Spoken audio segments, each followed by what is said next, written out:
Hi. Hello. Yeah, Dr. Venkatraman here. Yes, sir. Yes, sir. Very good evening, sir.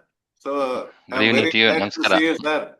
And Same welcome here. on behalf of the University of Agricultural Sciences, Bangalore, and on my personal behalf. Thank you. Thank you for the invitation. ತುಂಬಾ ಖುಷಿ ಆಯ್ತು. Nataraj has been telling me about the Science Week and all of that. Yes, sir. Yes, sir. So you might have briefed about the Science Week, its background, objectives. Yeah, he did. He has been calling me for the last 1 month. You should come and attend. You should participate. And he gave me a lot of background. So I'm happy to be here and talk to the students and tell them about my journey, my career, and my, uh, path. I once again welcome you, sir. Thank you. Thank you. Yeah, I also have my another colleague, I think your classmate, Dr. Manjunath Gowda from Sirikat sitting next to me. They want to see you, so they are here with me only. No, nice to see you. I remember him. And Doing well. Hello, I'm audible, Dr. Mohan. Mohan, you are on mute, I think. Did you press? ಇಲ್ಲ ಸರಿ ಆಯ್ತು ಈಗ ಸರಿ ಆಯ್ತು. Okay. Can you hear me? Yeah, you ನಮಸ್ಕಾರ are Manjunath. So how are you? I don't think you can recall me. I was your batchmate. You might have forgotten. ಇಲ್ಲ ಗೊತ್ತಾಯ್ತು ಹೇಳಿ. ಸಿರಿಕಲ್ಚರ್ ಡಿಗ್ರಿಲಿ ಇದ್ದೆ ನಾನು. ಬಿಂದು ಮಾಧವನ್ ಕ್ಲಾಸ್ಮೇಟ್. ಹೌದಾ? Okay I remember. ಬಿಂದು Madhav, then you also remember me, hopefully. Bindu Madhava spoke to me about a month back, 3-4 weeks ಕೆಳಗೆ I had called him, so I spoke to Bindu few recently. So I'm here in the university along with Dr. Nataraj in Sirikachi. Okay. Yeah, good to see a lot of familiar faces.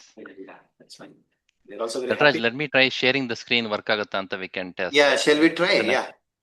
One second. Let me share my screen. Yeah.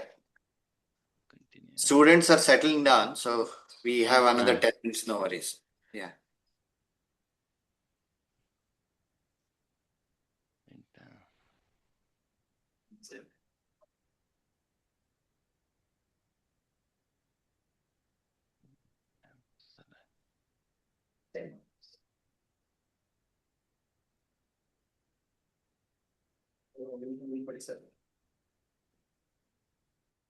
ಬರ್ತಾ ಇದೀಗ?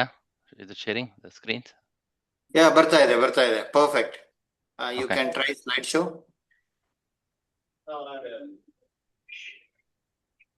Yeah, now? Is it okay? Yes, done. Okay. Perfect. Yeah. I'll stop sharing and then we can. You better do that. Yeah.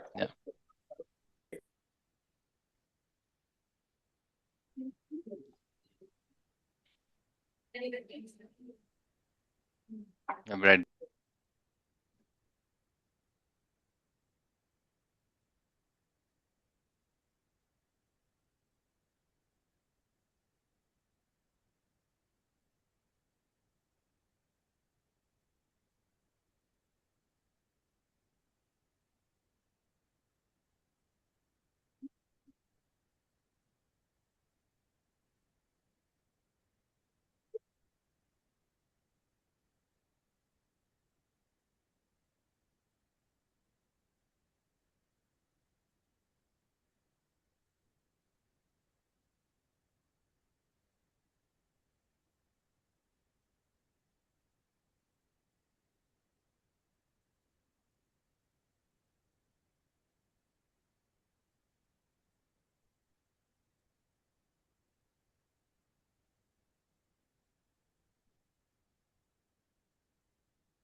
So I killed your sleep, Alamon.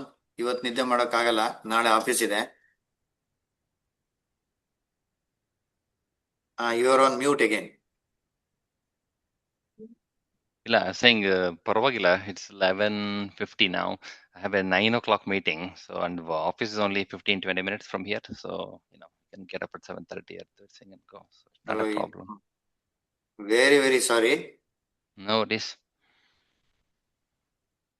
So once in a while, so. I know, USL error, we always request them to come online, but it is torture for every speaker. Mhm. West Every Coast might be okay if they're in California or in West Coast. Then I think it'll be still like 8 o'clock or 9 o'clock for them. Still night, but it'll be still not as much. East Coast, West Coast time difference is 3 hours, right? So compared yeah, to California or other place. yeah. Then I just want to brief you. You have Mm, here diverse, correct, participants. I would say audience: mm, agriculture economics, agriculture extension, correct. I saw the note. meteorology, Yeah. food Mm, science, biochemistry to biology, microbiology, mm, sericulture, mm, soil science, plant pathology, and this way you are mm, talking to all these postgraduate students, MSc as well as PhD. mm. And in this symposium, their master Yeah. students are presenting their posters, and the Hmm. PhD scholars are making oral presentation. Everything is reviewed and evaluated by the experts, and Hmm. we'll concluding this on 24th, a valedictory Mm. function Tomorrow. Mm. tomorrow. So yesterday's talk was also very exciting. It was nice, Mm. and he did cover a kind of his history and how he reached to the level what he is today. Correct. Yeah. They are also very excited to listen to you, Mohan. No, thank you. Yeah. And I know Yeah, Sudisha well. He's close by. He's a good friend, and he's a senior, right? He's a few years senior to us, but he's in the same area, same field as well, pharmaceutical R&D research, clinical. yeah. And tomorrow Aarti is coming. I think you also know her. She did Yeah. Mm, MSc from GKVK, then PhD from ISC CES. mm, Now she's a national program leader, USDA. So okay. she's coming online tomorrow. Okay. Yeah. That'll be good. So yeah, we have now that way good option for networking and reestablishing our connection. Mm, And maybe when you visit India, you must spend some mm. time this year. Yeah. I will plan to come either late in the year, December, January, or next year for sure, to see my mother and my brothers and all of them, right? So, Oh, that's very good. yeah. Fantastic.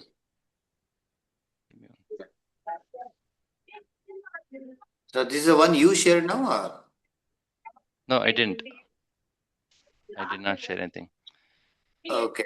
Can you? Yeah, you can share your screen now. Probably the first Hmm. slide. Yeah. Okay. Yeah. I should share my screen. Okay. Yeah. Can you? Yeah.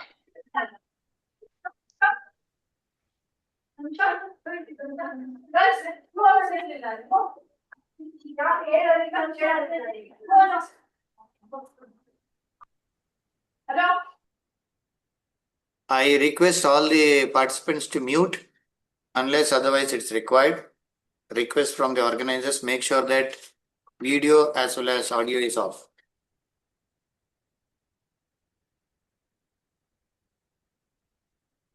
Give me 1 second. No problem. Yeah.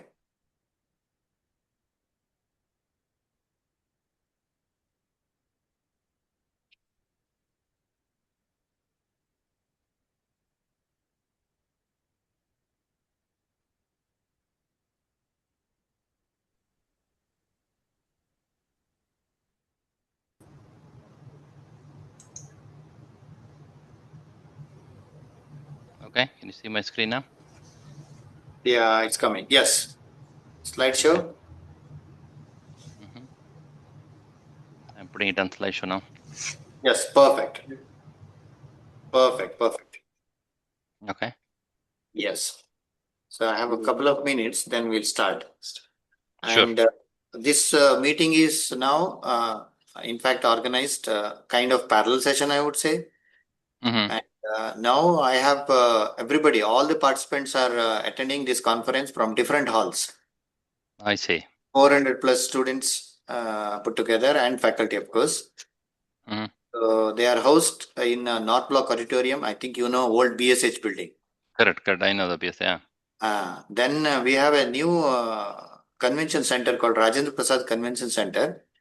Ali, we have different meeting rooms.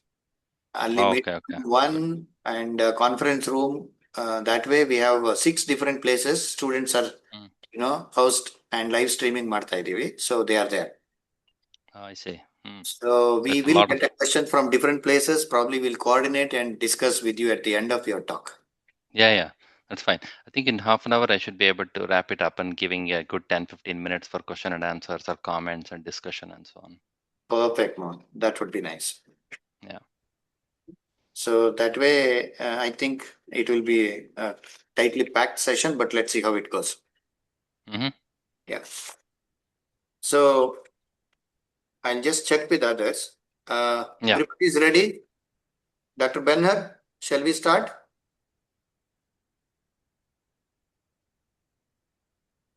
Dr. Benharlal? I think you're on mute.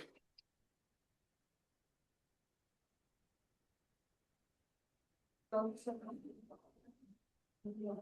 we are ready, sir. You can go ahead. Yeah. Dr. Ramchandra? Yes, sir. Yeah? Yes, sir. All right. So, good morning, everybody. Friends, we had a very nice online lecture, that is plenary talk from Sudhish Tantri yesterday. Today we are having another talk by our friend and proud product of US Bangalore, alumnus of US Bangalore, Dr. Mohan Bangalore. And I don't know how to introduce him, but then he is one of the persons who is always connected to US Bangalore, and whatever we request, and he is always there for us to help in different forms. And to introduce today's guest speaker, I have my colleague, Professor C.T. Ramchandra from the College of Agriculture Engineering. May I request Dr. Ramchandra to introduce today's guest, Dr. Mohan Bangalore. Over to you, Dr. Ramchandra. Thank you, sir. Good morning, all. It's my great pleasure to introduce our distinguished speaker, Dr. Mohan R. Bangalore. Dr. Mohan is an accomplished life science executive with over 25 years of global leadership experience in pharmaceutical and contract research industries. He is currently serves as a senior director, research and development contracts and business operations at CSL Behring, a biopharmaceutical company based in Pennsylvania, USA, where he leads strategic partnerships and business operations supporting the global clinical research. Dr. Mohan is a proud alumnus of US Bangalore, earned his bachelor degree in agriculture with UAS gold medal with a CGPA of 4 out of 4 under trimester system. So he earned his PhD in molecular biology from the Iowa State University, USA, followed by MBA from the Temple University, Philadelphia. He also holds a Lean Six Sigma Green Belt certification. He is a distinguished alumnus of University of Agricultural Sciences, Bangalore, for his exceptional professional accomplishments and contributions to the global life sciences industry. Throughout his distinguished career, he has held senior leadership positions at globally renowned organizations, including CSL Behring, Organon, GlaxoSmith, Pfizer, Bristol Myers, and Parexel.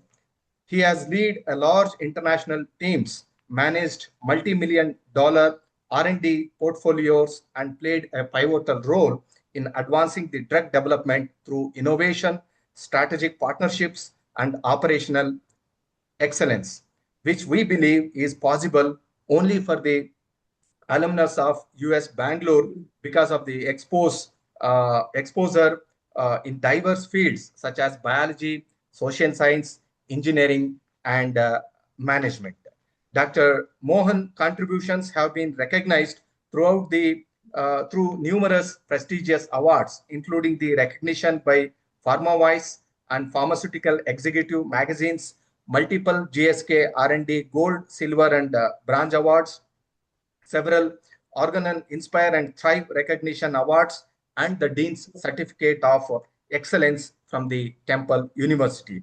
He is also an accomplished researcher with several peer-reviewed publications and presentations at the national and international scientific conferences. Please join me in extending a warm welcome to Dr. Mohan R. Bangalore, as he shares his knowledge, experience, and insights with us today in the thematic area of excitement in science. Thank you. We welcome you, sir. Okay, thank you, Dr. Ramchandra. Can you hear me okay? Yes, sir. Okay, thank you. And then thank you to everybody for organizing this. Thanks to my good friend Natraj, Manjunath Gowda, and all of the faculty for organizing this. Thank you for the students for showing up in big numbers. I think it's exciting to be doing the Science Week. Very kind words, very long introduction. I'm very pleased to be here.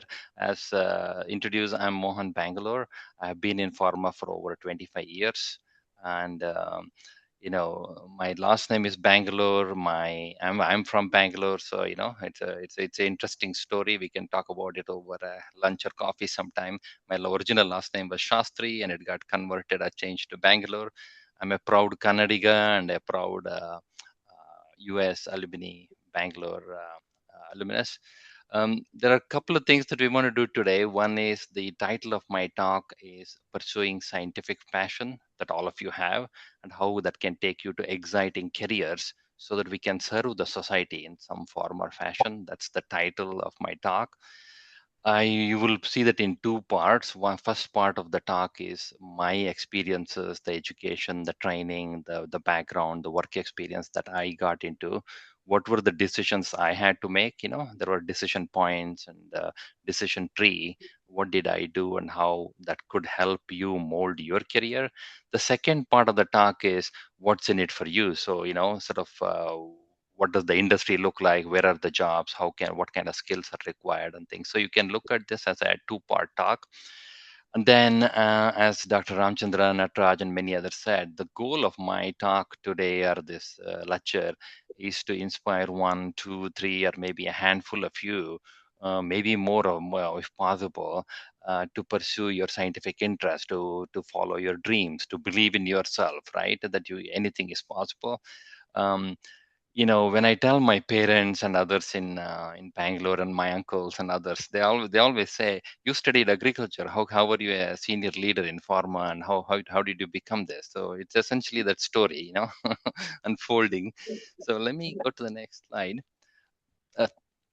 So let's start with the education journey, right? Like we said, I am a proud US Bangalore alumnus.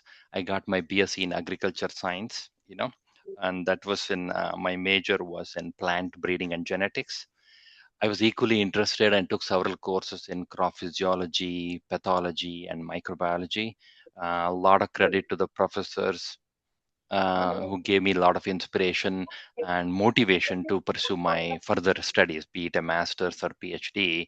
Um, I was interested in master's and PhD primarily because there was an explosion of data and information at that time in the field of human genome mapping, genetics, genome cloning, and these kind of things. So I went through the route of applying for GRE and taking all the exams of TOEFL and so forth. And then I secured an admission for PhD. Interestingly, it was not an MS, it was an integrated PhD, meaning you have to do MS first and then you straight away go into PhD. And that was from Iowa State University, which is in Midwest near Des Moines, Iowa. So I went to Iowa State. I started working on my master's and PhD. I worked on BYDV, which is Borderline yellow dwarf virus. It's an RNA virus and it infects wheat, oats, and barley plants in the Midwest, in Chicago, in Iowa, and in other places. My PhD research was sponsored by Quaker Oats, the cereal company. So it is kind of interesting to be working for this Quaker Oats company. What I was working on was mostly the antiviral strategies, right? How do we stop the multiplication of this virus so that the wheat and oat plants can grow better? So we developed antisense RNA techniques, ribozymes, which are like the molecular scissors, right? That will cut the virus multiplication. And we used particle gun. We bombarded the plants with those particular genes, and we grew. And we were very successful at the end of my PhD to develop genetically engineered wheat, oat, and barley plants. We even went for patent for that. So it was very exciting, and it took me 4 or 5 years to do my master's, PhD, dissertation, and all of that. So the obvious path after PhD is postdoctoral fellow.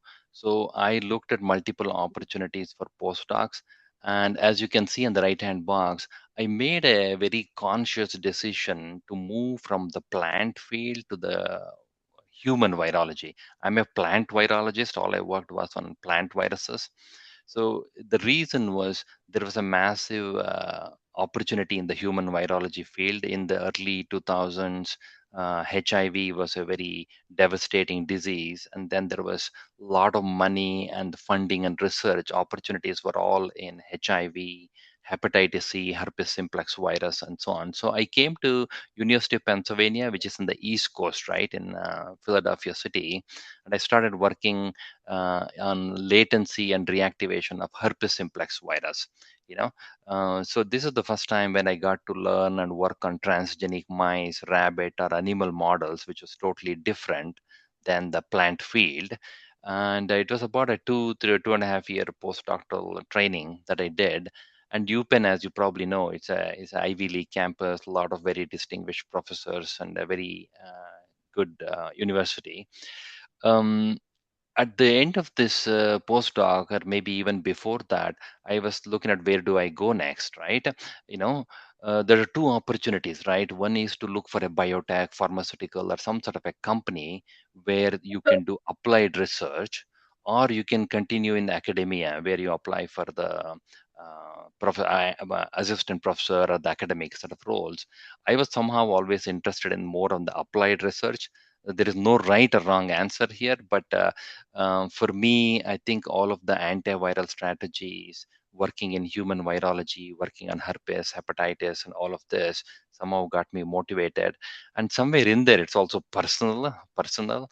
My dad had passed away at that time a few years back during my PhD days with lung cancer.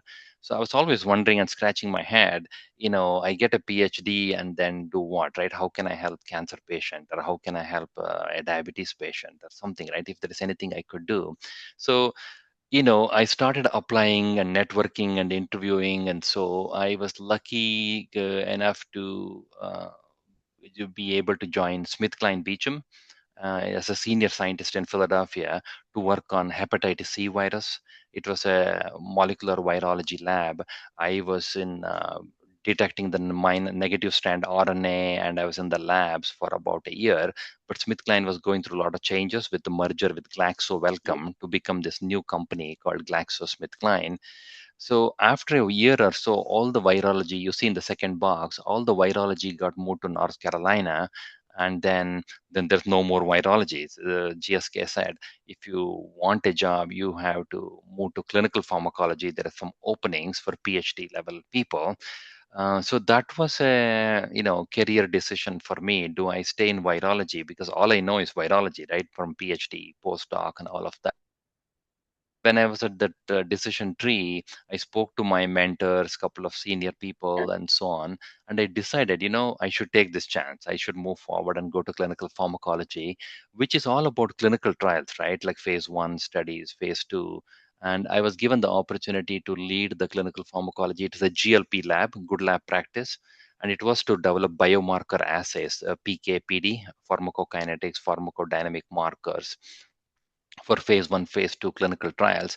The blood, urine samples used to come to my lab. We had about 8 or 10 scientists under me. We were doing ELISAs, immunoassays, multiplex assays, immunohistochemistry, and many of these things for the clinical samples. Things were going fine for a couple of years, and like all good things come to an end. One fine day, I was told that about 15, 20 labs are closing, and GSK wants to streamline and be more efficient and cost cutting. And then they were asked me to start outsourcing this lab and the science part of it to suppliers like Covance or Quest and other companies. So I'm like, I'm a scientist. How do I do outsourcing and things like that? So I went to these supplier labs. I started outsourcing to make sure all the assays are done correctly and stuff. Before I know, they were already asking the invoices, and the contract looks like this. How should the budget look for the next year? Are we going to spend $2 million on this testing and so on? So that's when it occurred to me that I'm sort of moving towards the business side of science. And then I started looking at MBA as a tool. And the GSK said they will provide some tuition and some support if I continue to stay. So I started my part-time evening MBA at Temple University in Philadelphia. Usually takes 2 years, but with a part-time evening, it took me about 3 years while I was working. So I got an MBA, which was helpful to look at the budgets, to write business plans, to understand how the company works and all that, because I was a pure scientist by training, right, from bachelor's, master's, PhD. So it was helpful for me to understand some accounting principles, budget, and so on. So after 5, 6 years at GSK, I moved to Wyatt Pharmaceuticals as an associate director for a better career opportunity in the same town, all in Philadelphia. And it was to be looking after the Central Labs biomarker outsourcing. So that was Wyatt.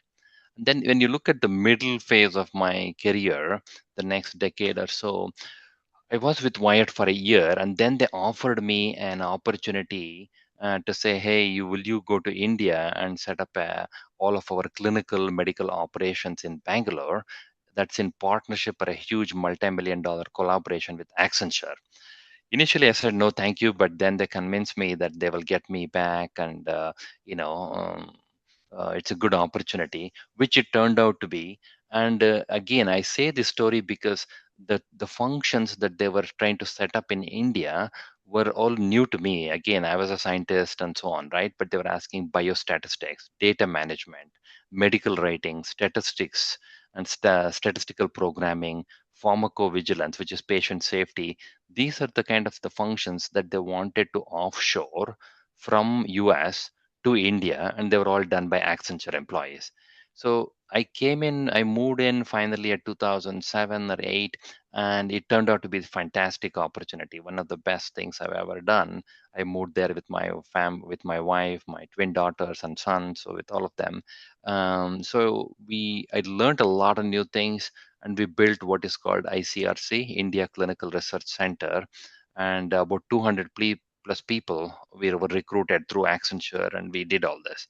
Like I said, after 2 3 years, I was promoted and things were going great, but Pfizer came in and acquired Wyatt. It's a huge M&A, merger and acquisition, and Pfizer changed everything. They were working with different vendors, different suppliers, and they changed all of the models. And they finally told me after 6 months, you have to close the center. This is not going to work this way. So it was a very difficult decision. It's like building a house or a model or something with your own hands, and then you have to close it after 3 years. You have to be honest with the employees. You have to be transparent. You have to do several town halls and so on. Then the decision tree was, do I stay in India doing something else, or do I move back to the US? Luckily for me, Bristol Myers Squibb up a India Clinical Operations Center, and they kind of liked my background. And it happened to be because I know somebody and I was networking, and I had dinner with the BMS folks, and they said, don't leave Bangalore, stay back and help us set up all of the clinical operations, data, IT, many functions. And they also had a brand new partnership with Biocon. It was called BBRC, BMS Biocon Research Center, where they were doing lab work, medicinal chemistry, so many other things.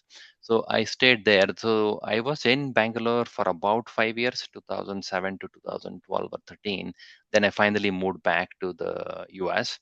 And then I joined Paraxel, which is a CRO, right? CRO is Contract Research Organization, as the VP and head of the R&D operations.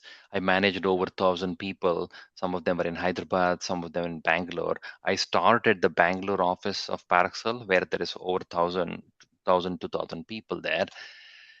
When you look at the last decade, right, which is the later part of my career, I came back to the US and I rejoined GlaxoSmithKline as the global head of biological sample management group. Right. The thing was, in Paraxel or other places, they're very good companies and organization, but coming from a pharma sponsor, I think I was missing the R&D, the clinical operations, the drug development piece. in a service provider, the focus is always on the service delivery, the client delivery, and so on, right? So in GSK, my group was providing the biological samples for the researchers. We had stem cells and the cell cultures and so many other type of samples for research. We are like a biorepository for the GSK. Did that for a couple of years, and then there were some organizational changes. So I had to. They offered me a role that I had to interview and got a role as a medical affairs director using more of my PhD and science background, and that was for a drug called Trelegy for COPD. COPD is a very devastating lung disease. So I was the medical affairs person, science person, or a PhD person. Trelegy is a multi-billion-dollar drug, and it's for COPD. So I did that. Organon recruited me from GSK through the headhunters. Organon is a Merck spin-off company. The attraction to join Organon was it was focusing exclusively on women's health. There are not many companies that are working on women's health, but Organon was one among them, and they gave me a group director, a senior director role to start all of the R&D strategic sourcing. When I say strategic outsourcing, what it means is we are essentially figuring out what all are we doing in-house and what are we going to outsource. When you outsource it, you have to make sure that there is SOPs, there is scientifically it's done correctly, and those kind of things. It was exciting to work on endometriosis, which is a very unmet medical need in women and many other population. Also worked on clinical studies for PCOS, which is the polycystic ovary syndrome. I was with Organon for about 4 years, and then Summit Therapeutics, a very exciting biotech company, reached out, and I joined them for about a year or so. And you can look up Summit Therapeutics. It's a very exciting company. They're developing ivonescimab, which is a novel bispecific antibody. It binds both PD-1 and VEGF, and it is currently being tested on various types of cancer. As with any biotech, they have ups and downs with their funding. And then about a year back, I joined CSL. CSL is an Australian company. It's a biopharma with $14 billion revenue, developing drugs and medicines for rare disease, ultra rare diseases like hemophilia, hereditary angioedema, bleeding disorders, and so on. So currently, I'm a senior director and head of R&D business operations. I have a team of about 15 people, some in Australia, some in US, and some in UK.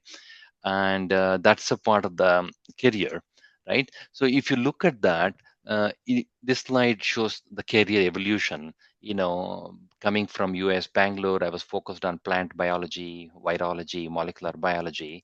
I made a conscious decision to move to the second box, which is human virology, working on hepatitis and so on. Then we got into drug discovery, assay development, and so on.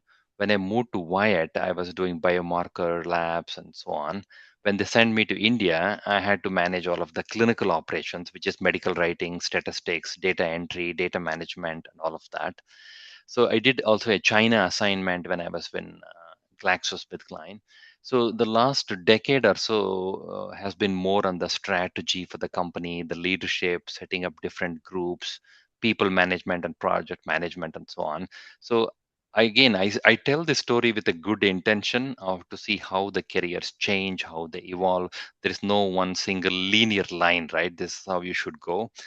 Career changes. Some of it is planned, some of it is you take the opportunity, you grab it with both hands and see what you can make out of this opportunity, right?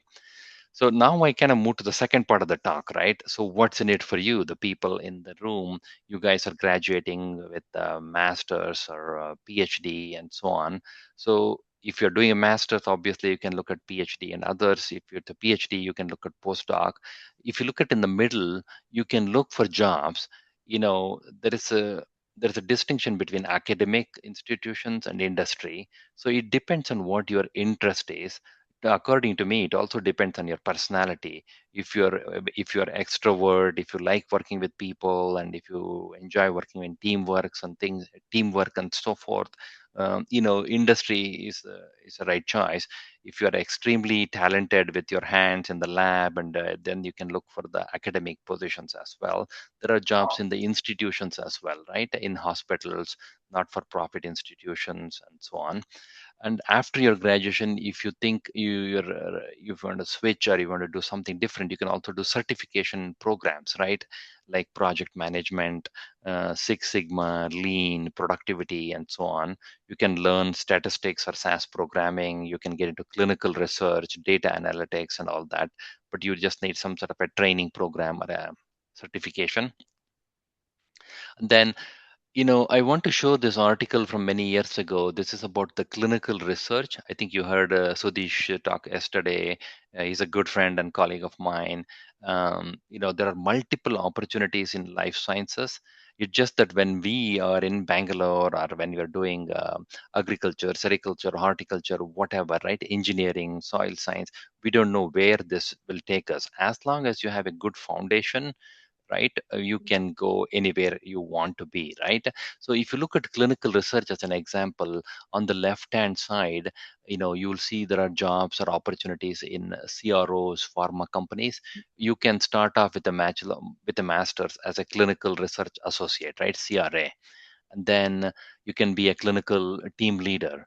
After a few years of experience, you become a project manager or a medical affairs manager, and so on.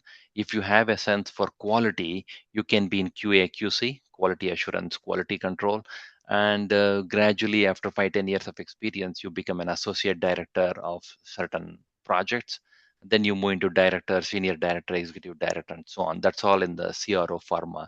If you look at the second column, right, that is the SMO, the site management organization, which is the hospitals and the institutes. You can be in a Tata Memorial, or you can be in a Apollo Hospital or Children's Hospital or someplace, and you can still be doing research or clinical research coordinator. You could be the PI, principal investigator, or a co-investigator of a diabetes study or a pain study or an Alzheimer's study, and so on. So there are opportunities there. And then the data world, right? Data management. If you have an engineering or an analytical or a data mindset, you could be the data entry specialist or a data manager or a data validation person. And if you have an inkling or interest in mathematics or statistics, I think there's a lot of opportunity for biostatistics, SAS programming, database design, data lake design, and so on. And then you can also be a trainer for any of these institutes. So there are multiple types of opportunities.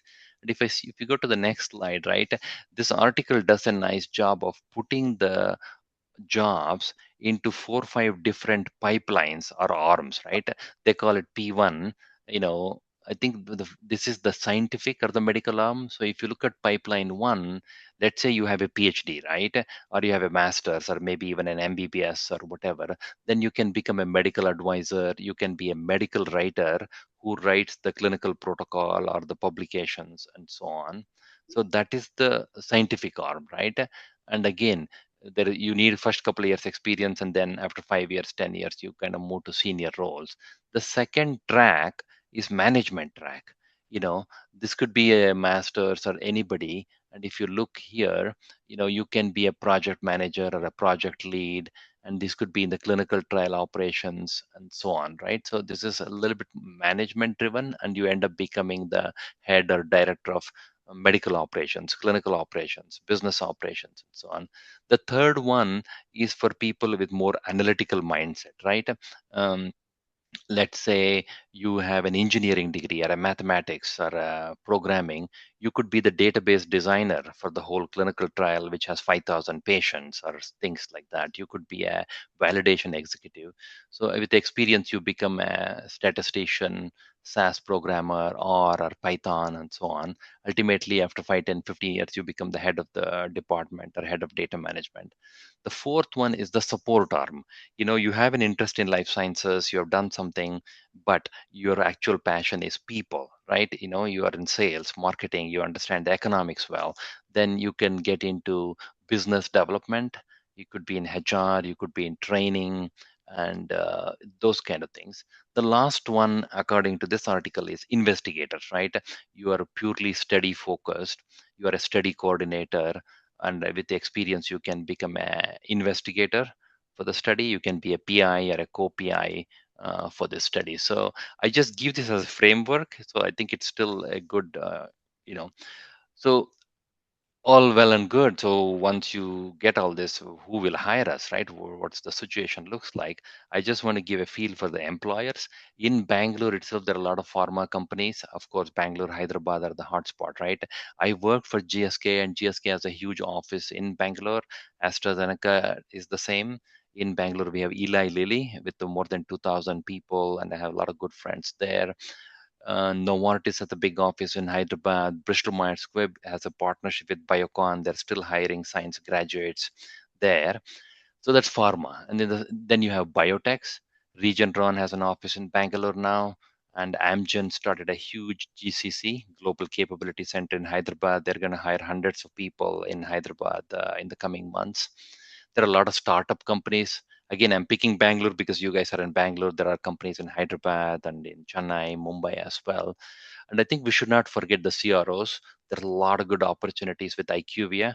IQVIA has thousands of people in Bangalore. So does Paraxel. I set up that office. So I have a lot of connections in Paraxel, Fortria, PPD, Syneos. Then there's medical device and diagnostic companies, right? Like Siemens and Roche and so on. Academic institutions.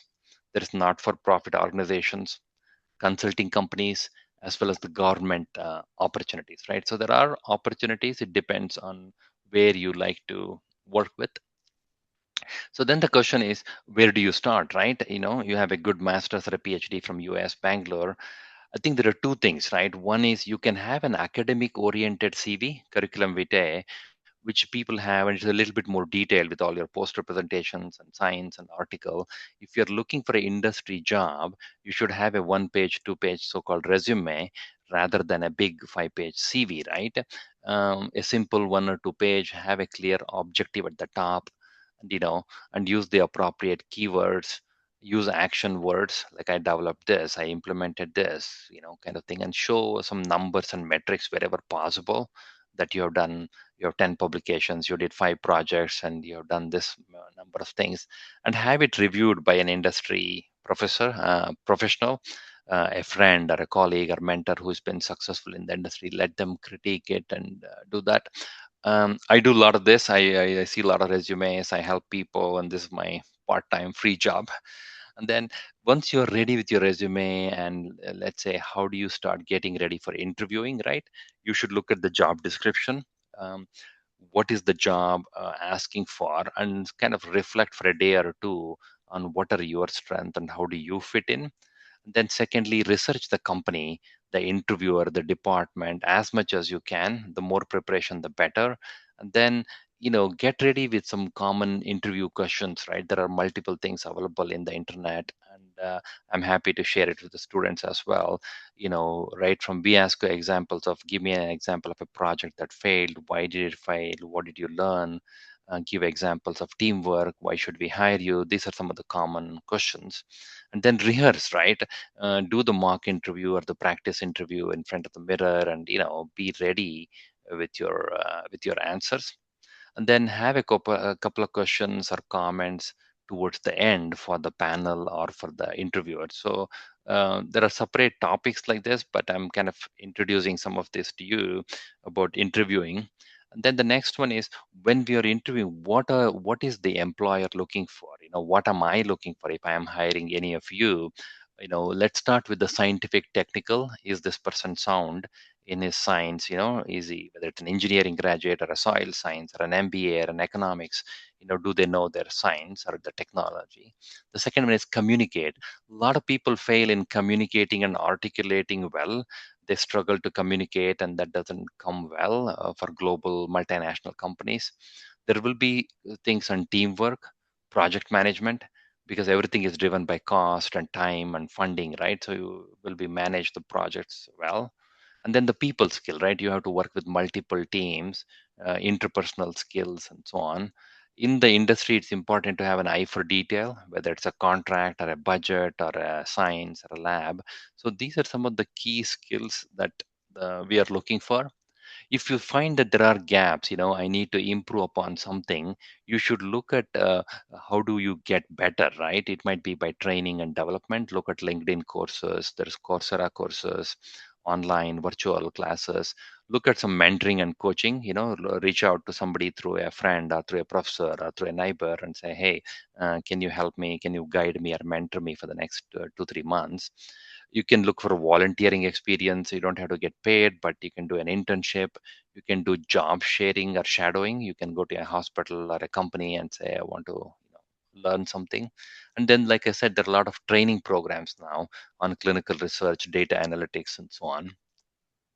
And then this is the exciting part as well, as we are in 2026 now, and this has been going on for the last couple of years. A lot of excitement in life sciences, in biology, in pharmaceuticals, and many other places.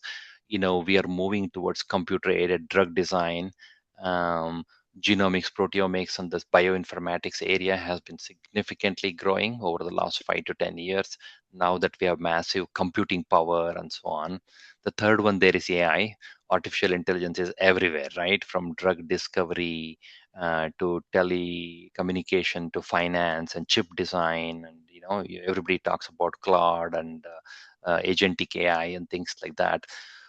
Or lab automation, labs are not the same anymore. When I was in GSK, I myself was involved in installing robots to go and get the samples from -80 or -160 and so on. So there's lab automation, engineering, and so on. And there's a lot of things that's very exciting in gene editing, whether it's CRISPR or other technologies. And cell and gene therapy continues to grow. A lot of interesting excitement developments happening there. In clinical trial in pharma, we are using AI ML. We are doing virtual trials, which was not possible pre-COVID, right? Everybody had to come to a hospital to take a drug. Now with COVID, there's a lot of decentralized clinical trials that are happening. And then the digital transformation, whether it's in medical, clinical, everywhere we are using more dashboards and things. So the more technology you have, the better. And then the data analytics, right? Everything is data driven. If you're good with the data sciences, and there are now masters and programs available in data sciences.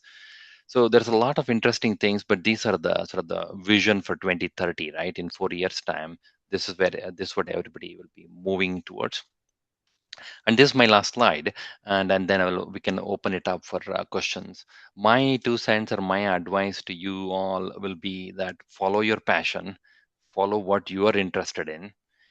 At the same time, keep up with the industry, whether it's biotech or plant life sciences or seed technology or sericulture industry, whatever it is. Keep up with the industry trends. What is happening? What do they need? If you can be at the interface of science and business, science and law, science and people, science and technology, right? I think then you're on a good track, in terms of the job and the employment. The second one is pursue an advanced degree only if it suits your career goal, right? You do a bachelor's and a master's and a PhD and a postdoc. Don't do it just because somebody told you to, or your neighbor is doing, or something like that, right? But just follow your heart and see where you want to be. And it's a long road, right? PhD, postdoc, and so on. The thing is, you don't want to be in a eventual multi postdoc cycle, right? Postdoc 1, postdoc 2 kind of thing. So hopefully from my journey, career journey, you have learned that we have to be flexible, open-minded, and persistent, right? Like you never know what opportunity life throws at you. So you just have to grab it with both hands. I went from plant to human to virology to clinical trials to this thing. You just have to be flexible. You just have to work hard and kind of get there. And then along the way, get a mentor, right? Get a coach or a sponsor, somebody who can help you, not only when you need a job, which is a bad time to reach out to people, but ask them a question, ask them something, meet them for coffee and so on. And then the last bullet point, which I think you heard yesterday also, is networking through conferences, through the industry contacts, through the webinars, through your professors, through your friends, and so on. I can't speak enough. In industry, it's very hard to get your foot in the door without a referral and so on. So networking is very important. And then with that, I will stop here. I'm happy to take questions once again. I'm very thankful to Natraj and the Dean's office and everybody out there for inviting me. And I will stop here, but I'm happy to take questions. Great. Thank you, Mohan. Very nice. Thank you very much. We enjoyed listening to your story. And it's time for us to interact with Dr. Mohan. So can I go to conference hall? Dr. Benhar, North Block Auditorium. Notebook. I'm inviting questions from the students as well as faculty members here.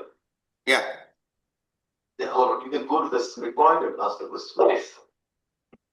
Yeah, you have to be very probably close to the mic, Benhar. It is not clearly Okay. audible. Yeah.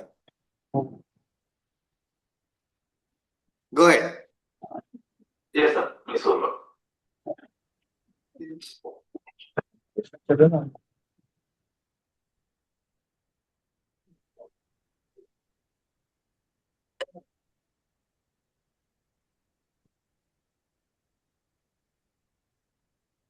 Hello, sir. First of all, I would like to thank you for your insightful and knowledgeable talk today. Being agricultural graduates and you coming from agricultural background and how you entered into pharmacy by that one, it's like it's giving us confidence that it's no need to stay in a box and go in the same pathway. You have showed that you are one of the best examples here. You have showed how we can broaden our expertise. So thank you for that, sir. And I would like to ask one question here.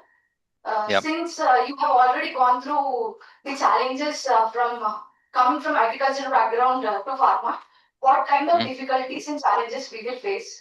And what are the suggestions and what kind of courses we can take so that we can come over the challenges easily? Yeah. That's a good question, and thank you for the question. And always speaking up, the first question is the hardest one. To have the courage to ask the first question. Thank you. I think in terms of challenges and things, I think what we or you have to focus in the bachelor's and master's is to understand one function well, right? Whether it's physiology or whether it's biology or pathology or entomology or whatever it is, I think that the focus should be on understanding that well and see if you're passionate about that, right? Plant to animal or human, it's just a medium, right? For example, we are testing gene cloning or whatever it is in plants as a model, then you switch to an animal model or a human model, right? So I think that switch is possible, particularly in the developed countries, right? If you're looking for opportunities in the UK, in Australia, in Singapore and US, they just value what you have learned. I don't think they will. The challenge for us is, the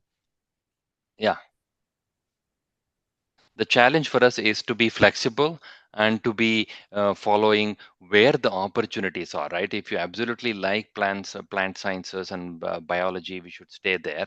But the challenge will be to change the lane, right, from one lane to another, and be prepared for for a long journey, for it to be persistent, right? Continuously, you have to be trying. And then there are courses along the way, right? Like I said, there are ICRI, Indian Clinical Research Institute, Coursera, they all have courses on clinical research, data management, data sciences, and things like that. And there's a lot of opportunity, right, in life sciences and in pharmaceutical. There's a lot of opportunities on the job because it's a very defensive field, right? There are people will always get diseases, and there'll be newer type of mutants and so on. So there'll be always this thing. So I think the goal is to be flexible and keep kind of hardworking and understand your field well, whether it's genetics, whether it's biology or whatever it is. Yeah, thank you. Can you identify yourself from conference hall who asked the question just now? Sir, I'm Mahalakshmi. I'm pursuing junior from I'm pursuing junior masters from food science and nutrition. Okay, thank you. Can I go to conference number 2? Conference One number more question, Dr. Naresh. We have one more question from this Yeah. outlook auditorium. Yeah, please. Okay, Please we'll finish. introduce yourself and ask the question. Yeah, Very sure. good morning, sir. Myself Niksha Lal. I'm also in junior MSc in food science and nutrition. So you had a very motivating and uncable career journey. So my question is, you have shifted from plant biology to human biology, and overall from an agricultural background to a management background. So what would be the most greatest setback we can ever face? You had your master's, PhD, everything in agriculture, but you had to adopt management courses also. So what would be the greatest setback we will be facing? And anything that we can do from now, small changes we can make in our journey now itself, so that we may be facing a little bit lesser problems and can be more flexible also. Yeah. No, thank you. Again, a good question. I think setbacks are going to happen, right? In whether it's a career or a game or a movie, wherever you go, there will be always setbacks, right? So I think you have to be mentally tough, to be successful. And I think in the US and abroad and many other places, setbacks are seen as a stepping stone, right? You learn from it and you move on. So there's a good culture where failures are accepted. I tell this to my team: if you don't try new things, you won't fail, right? If you keep trying only what works, you will never learn anything new. But moving from one field to another, I think the moving from plant to human was not that difficult, because I was interested in virology and genetics and molecular biology, right? So that remained the same. I was a little heartbroken when had to move from virology to clinical operations, because all I knew was virology. So I had to talk to 2 3 people and professors and think about it for a month and things like that. um, and also it's a life, right? I mean, if you don't do, I had twin daughters at the time, and the family was small and things. You got to find a job, right? You got to pay your mortgage and the loans and stuff. So you have to. It's a balance of being honest and practical and earn your this thing. So I think those kind of setbacks will happen in the industry. I think the biggest thing is the layoffs and the mergers and the acquisitions. It's not about you how hardworking you are. You have to be well connected, you have to speak well, you have to be visible, and so on, right? It's not your fault, but in any industry, right? Even there's a lot of cut in the funding, even in the academic world, right, in many countries, for research and so on. So one of the setbacks is to be aware of the layoffs and the job cutting and those kind of things that happens, right? So as you could see, I was with Wyatt, and when Pfizer took us over, all the Wyatt people are let go, myself included. So I was without a job for 6 months or a year. So those are the kind of setbacks you face, but you just have to plan for it, and you just have to kind of uh, the answer to that is you have to anticipate and kind of see when the storm is coming, right? You have to jump the ship before before it starts sinking, kind of a thing. But sometimes you're successful, sometimes you're not, but you learn from it and we move on in life. Yeah. So thank you. So shall I go to conference room number 2? Raghunath? Hello, sir. Unmuted. Yeah. Go ahead, please. Yes, sir. Go ahead. Thank you so much, sir, Dr. Mohan, sir, for your excellent lecture. And we got to witness your excellence from academics to your professional excellence. And here I'm representing PhD and MBA students of agribusiness, sir. So on behalf of them, I have a question. As you have a Six Sigma certification, could you please tell about the prospects, career prospects of it, sir, to our students? Thank you. Yeah. So anybody with the economics, agriculture, business, and all of that, right? I think the lean processes and Six Sigma has become very important, right? And there are many training institute and courses that are available. Why we do that is, in all the companies that I worked in BMS, right, in Bristol Myers Squibb, there was a group called Productivity and Continuous Improvement. So all of the pharma companies, biotech companies, they're all having process improvements and so on. So they prefer people who have lean certification, green belt, black belt, Six Sigma certification, because the whole idea in manufacturing, right? And we just don't discover drugs; we also have to manufacture them, right? So So we have to produce the injection or the medicine or the tablet. So you have to be very efficient in doing that. So there's a lot of opportunities for people who have continuous improvement, productivity, and lean and Six Sigma kind of a benefit. So if you have a background in management, and if you can get some training or certification in lean and how to do productivity, continuous improvement, that all helps the company in creating to do more with less, right? That's the whole idea, and also the project management. So if you can manage that, that'll be useful. And there are a lot of good courses as well. I did that certification, because I was in a productivity and continuous improvement group. Thank you, sir. Yeah, can I go to meeting hall number 4? Meeting hall number 4? Yes. Yeah, please, Soil Science. Go ahead. ಕೇಳಪ್ಪ ಅದು ಕೃಷ್ಣ ಹಂಗೆ ಕೇಳು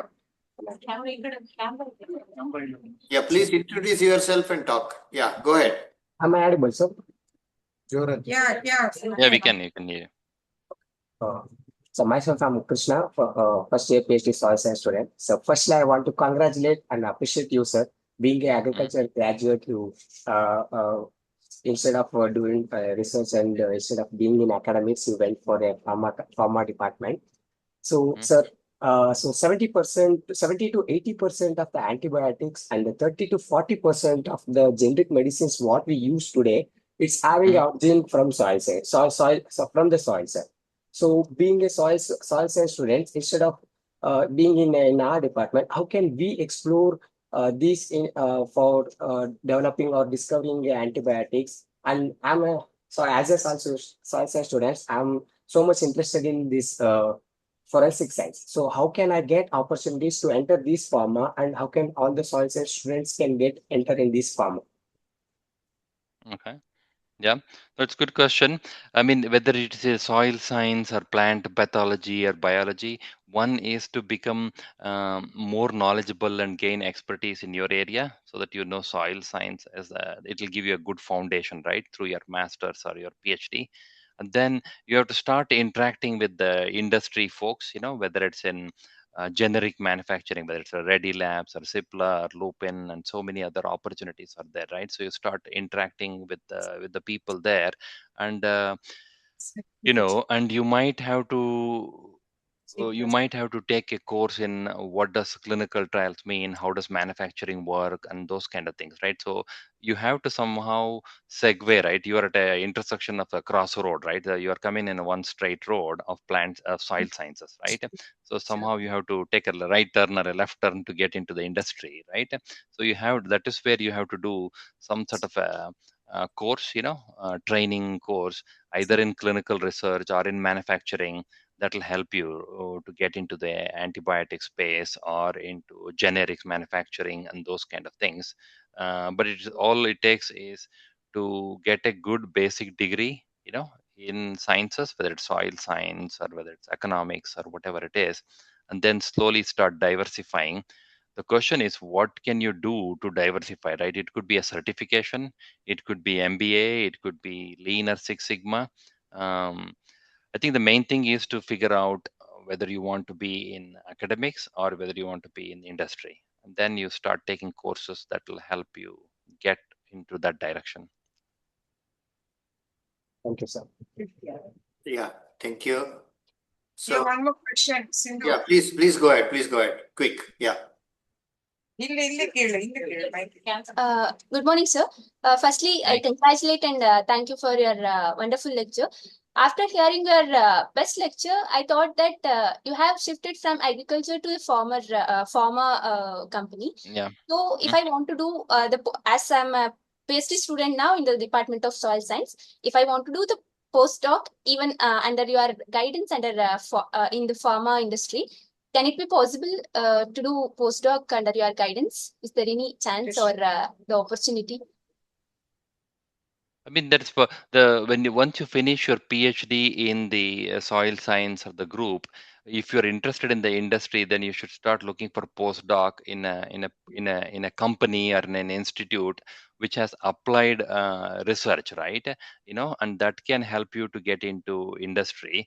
In the companies in both in Bangalore, in India, and others, there are multiple sponsor companies or pharma companies that have postdoctoral track itself. So instead of doing postdoc in a university, you can do postdoc. For example, in GlaxoSmithKline, many years ago, I hired postdocs from the local universities. We had partnership with Philadelphia universities or with Rutgers or with New Jersey State University and things. So we used to hire postdocs, and there might be similar opportunities with GSK or with AstraZeneca and all these other companies. So it is possible.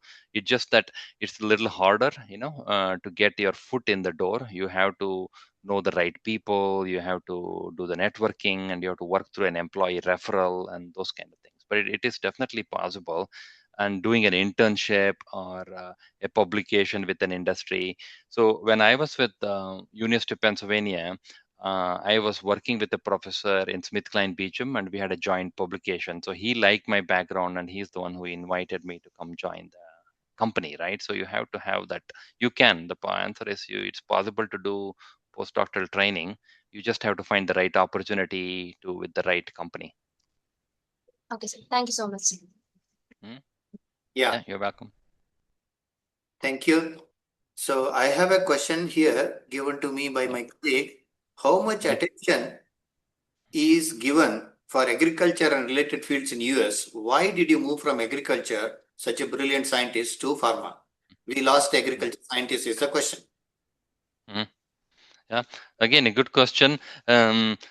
I mean, my interest was always in biology, right? Plant biology, genetics, and molecular biology to start with. And then when I went to Iowa State, Alan Miller was the professor.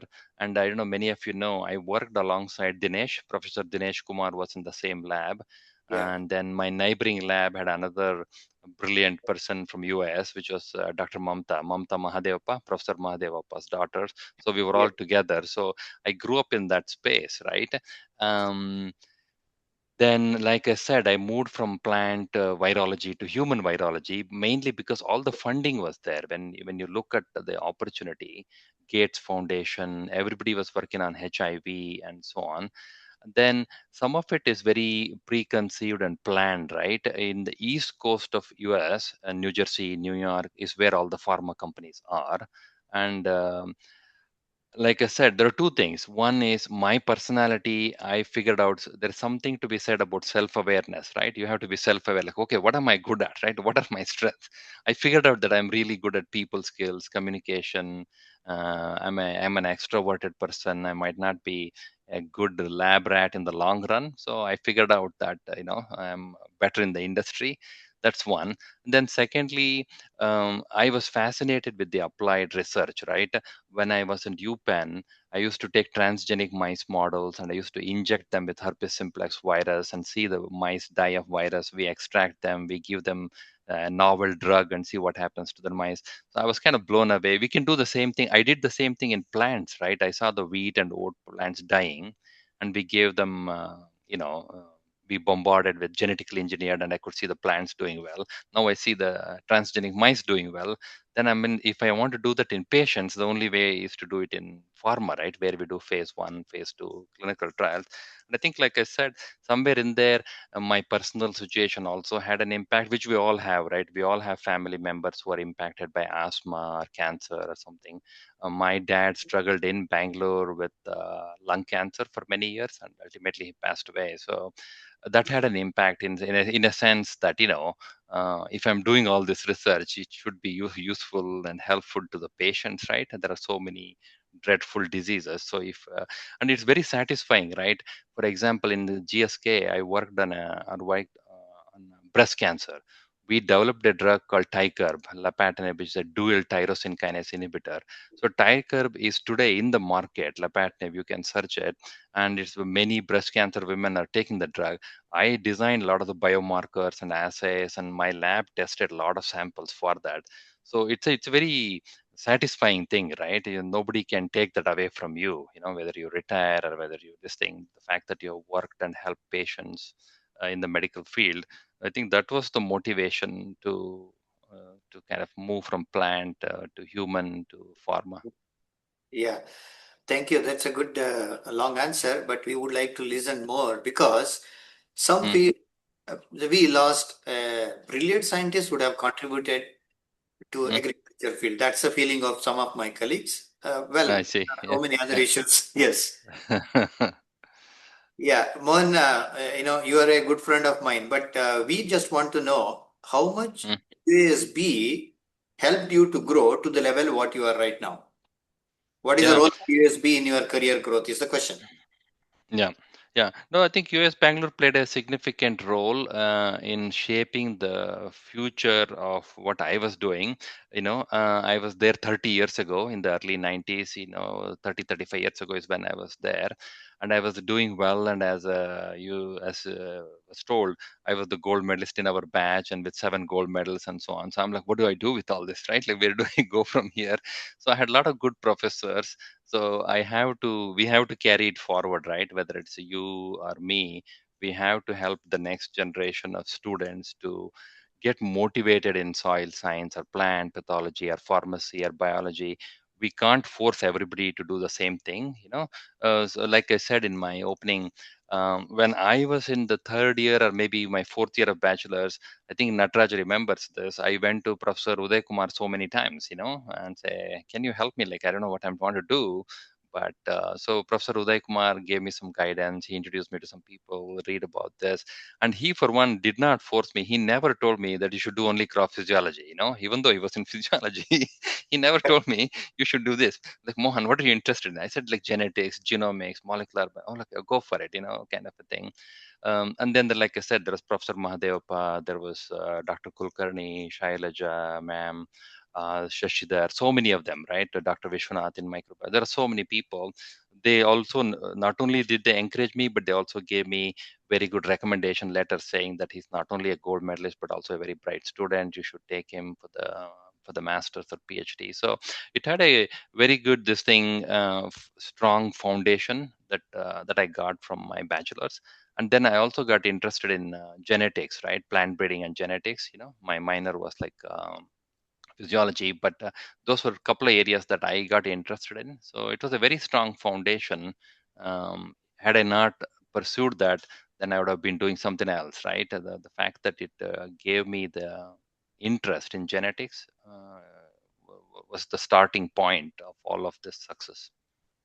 Thank you, Mohan. That's a very good answer. I'm sure our young generation or people who are listening to this talk must be excited now. GKVK very ಚೆನ್ನಾಗಿದೆ. That's our message. So, thank you so much. Now it's time for us to conclude. May I request? On small clarification, Bindu Madhav here. Natu, if I am allowed. Yeah, quick. 10 seconds. Go ahead. Good, Mohan. I really enjoyed and ಚೆನ್ನಾಗಿ ಮಾತಾಡ್ತೀರಾ ಅಂತ ಮುಂಚೆಯಿಂದ ಗೊತ್ತು ನಮ್ಗೆ. ಆದ್ರೂ ಅದೇ continue ಆಗ್ತಾ ಇದೆ. So happy to ನಿಮ್ಮ classmate ಅಂತ ಹೇಳಕ್ಕೂ ಖುಷಿ ಆಗುತ್ತೆ.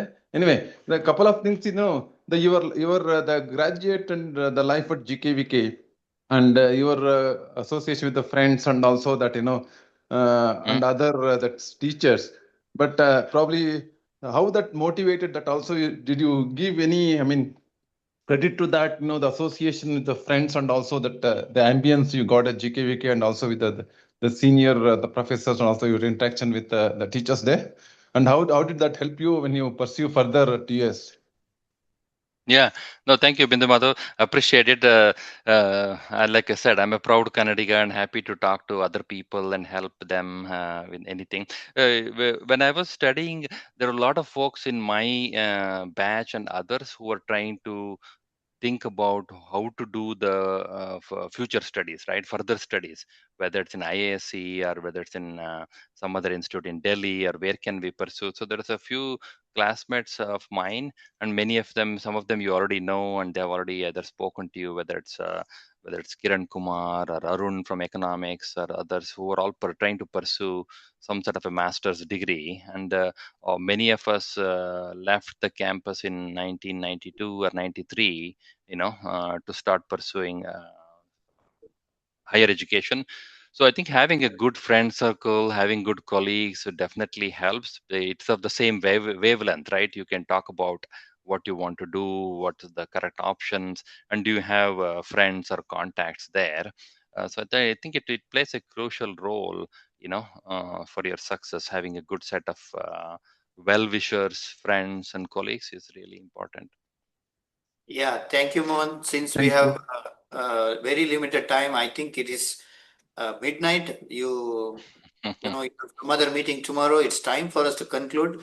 May I request scientific advisor in the Directorate of Postgraduate Studies, Dr. Nirmala, to take over and propose vote of thanks. Over to you, Dr. Nirmala. Thank you, Dr. Karba. So thank you very much, Dr. Mohan, for your wonderful talk, which has really motivated our students. And I thank you on behalf of the organizing committee of this PG Science Week, our postgraduate directorate, and also on behalf of our university and all the PG students.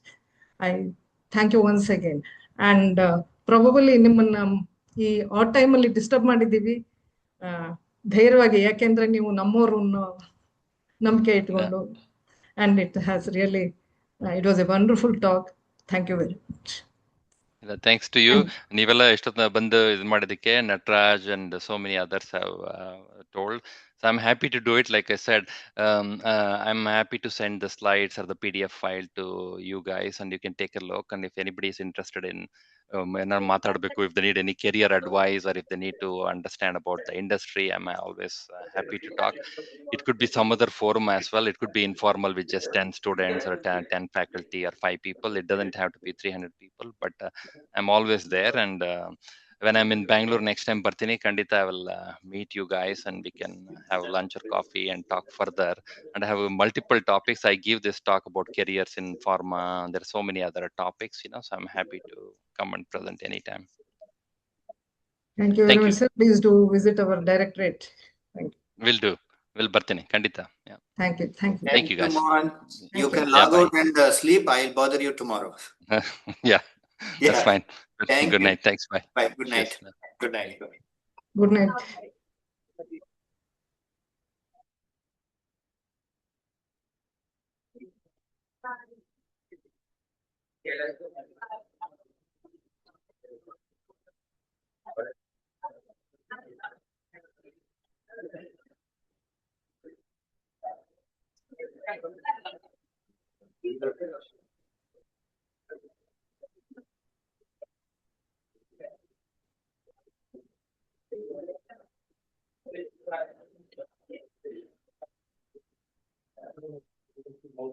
PhD